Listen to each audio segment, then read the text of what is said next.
I'm so ready. We're so ready. We're ready, Freddy. Yes.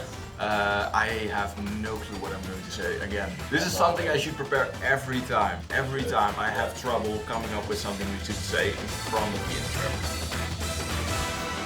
intro. Drawmate Challenge. Hi and welcome to the 3-word challenge. In this series we make drawings based on 3 words and all of these words have to be incorporated in one final design. Now I have Mr. Lucas van Grootheest here. Yes, correct. It took me a second to pronounce that, but that's okay. And he is going to provide me with 3 beautiful words that I have to incorporate in said character design. So Lucas, what are the 3 words for today? The 3 words for today are spy, party hat, and underwater. Spy, party hat and underwater. Yes. Good luck. Thank you. I do appreciate it. I'm going to start out with a nice little circle like this. Hey. This is going to be a weird one, but I think that's every one of them though. A spy, a party hat and underwater. Talking about parties, you know, there are some things in life where you think a party isn't complete if this isn't part of it. And one of the things is of course a clown. So I'm going to draw a spy that's incognito Wow. as a clown. And of course he's wearing a party hat. And of course he is wearing a suit because he might be a clown. But, you know, he's a clown with style. He's a clown that's also a spy. And in order to be taken seriously as a spy while being a clown, you of course have to wear a suit. So, this clown is wearing a suit. I'm very careful drawing this because I only have one shot since I'm working with a pen instead of a pencil. Why do I keep doing that? I should add some details to the party hat, you know. And then since he's underwater, there we go. What would a spy that's also a clown be called? Well, I think that's a secret because he's a spy, right? What is the point of having a name as a spy? You want to fit in. So, you Yeah. know, it would make sense if your spy name would be something, you know, that, yeah. My name is Jeff. Now, here comes the difficult part. Now I have to find a way to make his legs work. And I have, like, I know what I want to do, but I have one shot at it. Only one. Only one. There's like spy-like pressures on me right now. Am I going to give him clown shoes as well? You should. Yeah, probably, right. Definitely. To be honest, I have no clue what clown shoes actually look like, so this is my interpretation of what a clown shoe might look like. Now, then I'm going to add some chains.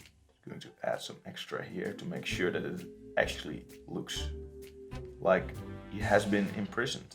He has been captured by the bad guy. Well, I'll just start.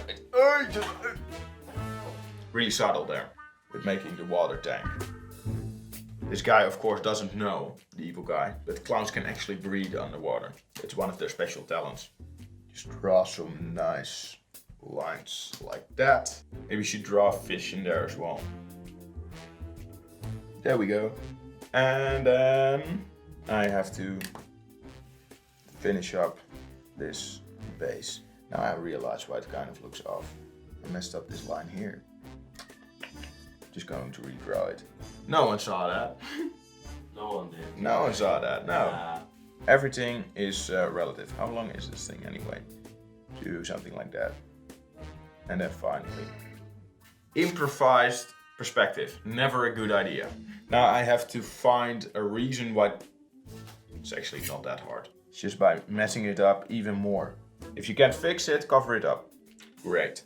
So now let's add some water. It kind of looks like a weird box. I think the perspective is still a little bit off, but you know, what you gonna do about it? Okay.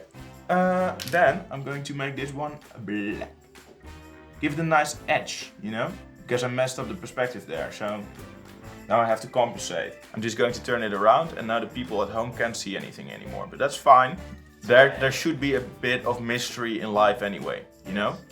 If you're working with thick black lines like these and you want to make sure that there's still some kind of contrast, that people see the difference between what's actually just you know, some shading and an actual line, what you can do is use negative space for that. So what I'm doing here is that I have, for example, this white space to show that there's a line there, and I'm doing the exact same thing right here to make sure that people still understand there's a difference between this section and this section right here. So that's a little tip for you while we're at it.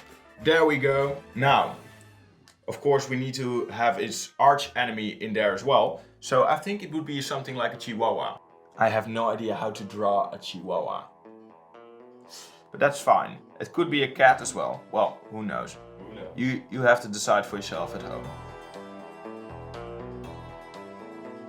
It's gonna pretend like there's a bright light coming from behind the evil character onto this beautiful spy clown kind of thing character. And because the hair is kind of curly, we'll add some randomized shadows in there as well to give it some extra depth.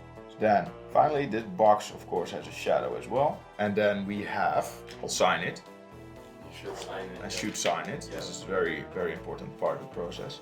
And this makes for the 3-word challenge. Now, are you ready?